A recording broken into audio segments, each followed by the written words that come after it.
Antifa thugs take over Boston, locals horrified at what they do to police. Antifa has shown their true colors and intent time and time again, and yet they have managed each time to get away with acts of violence and inciting. The terror group is well known for throwing balloons full of feces and urine, which last I checked fell under assault with a deadly just like spitting on a person does, yet they suffer no large number of punishments. On Saturday in Boston, however, they took it all to an extreme low even for them. When conservatives at the free speech rally were outnumbered 50 to 30,000, it became apparent that the police had to act, and they did. While rushing to get their patriots out from behind enemy lines, the police suddenly became the object of rage from Antifa members. That wasn't the only moment of violence against the police officers of Boston PD. Many such skirmishes were acted out throughout many areas surrounding the rally, and it resulted in a heavily saturated social media frenzy. All officers involved appeared to have handled it with amazing restraint and professionalism.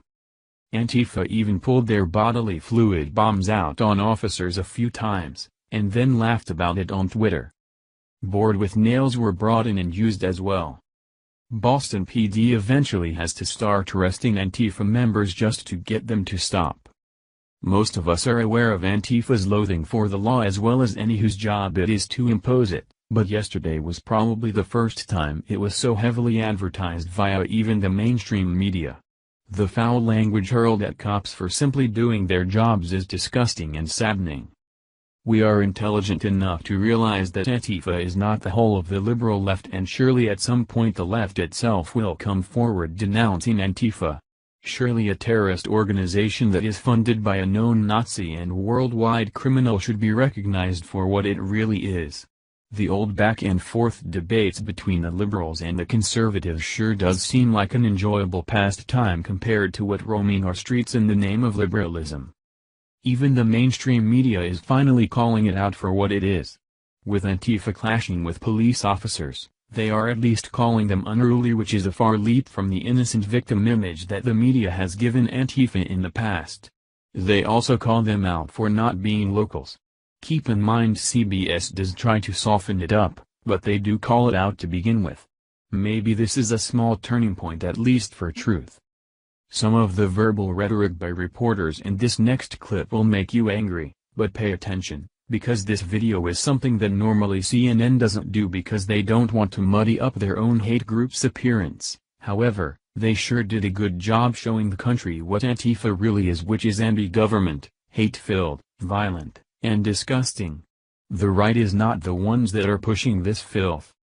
The conclusion to all of these rallies, regardless of who organizes them, is that Antifa is succeeding in appearing like the winning force by using our own law-abiding and permit-held rallies against us. Notice I say appearing in quotes.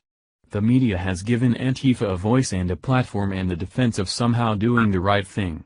We know that the mainstream media is also very anti-cop, so it shouldn't be surprising that cops are now a target bigger than they were even last year with BLM.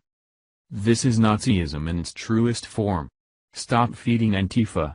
Fall back, reassess how best to go at this, and maybe we can turn it around before it is too late. Planning more rallies for the right only gives Antifa a breeding ground. They expect us to do it, and they need us to do it because they won't go about their own rallies the legal way in most cases. Pay attention, America, you are actually laying the stepping stones for these scum. Thank you for watching this video. What do you think about this? Share this on Facebook and Twitter along with your comments.